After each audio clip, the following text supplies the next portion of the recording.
if you go back to the Paleolithic era, when Homo sapien first stepped foot on the planet, about 50,000 years ago, there were other hominid species that existed at the same time, but we were the ones that survived. They died.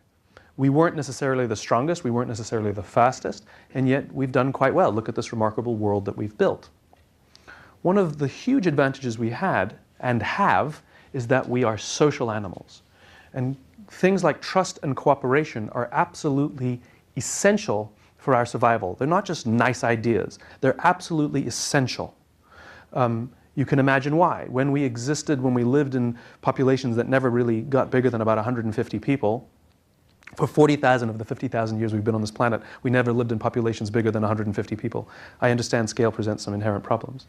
But you can understand the benefits of the group living. What it meant was I could fall asleep at night and trust that someone in my tribe would watch for danger. If I didn't trust the people in my tribe, I couldn't go to sleep. And this is not a very good system for survival or performance or anything, any other metric. It's the same at work. When we work with people with whom we trust, I don't need to double check your work. I don't need to see it before it goes out.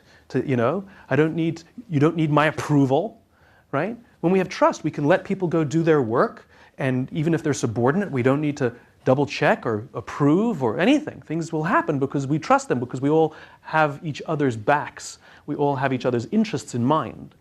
The problem with things like trust and cooperation is that they are not instructions. I can't simply tell you, trust me. You can't simply ask people to trust you in your advertising, and you can't simply tell people, I want you to cooperate. Trust and cooperation are feelings, and this is the problem. So the question is, where do those feelings come from? Now again, we are pretty simple in our motivation and our constructions. You can imagine what color should I use? You can imagine what life must have been like in these Paleolithic times. It was a world filled with danger. All of these forces working extremely hard to kill us.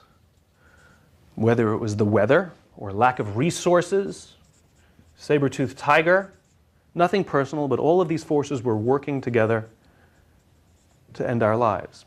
And so, as tribal animals, we worked together and lived and worked amongst people around whom we felt safe. We felt like we belonged. And when we felt safe amongst the people with whom we lived and worked, the natural human response is trust and cooperation. It's just what happens. When we do not feel safe amongst the people with whom we work, however, the natural human inclination is cynicism, paranoia, mistrust, and self-interest. When we do not feel safe amongst the people with whom we work, if our leaders do not make us feel safe, we have no choice but to spend our own time and our own energy to protect ourselves from each other. When we do not fear each other, we naturally work together to face the dangers and seize the opportunities. It's the exact same thing in our modern business world. There are forces that are constant and beyond our control that are working to kill you, right? Maybe I'm exaggerating.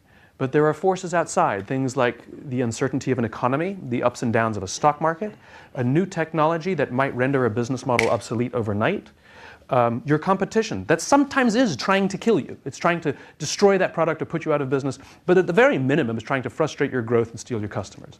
These forces are constant, and you have no control over them and never will. The only variable are the conditions inside the organization.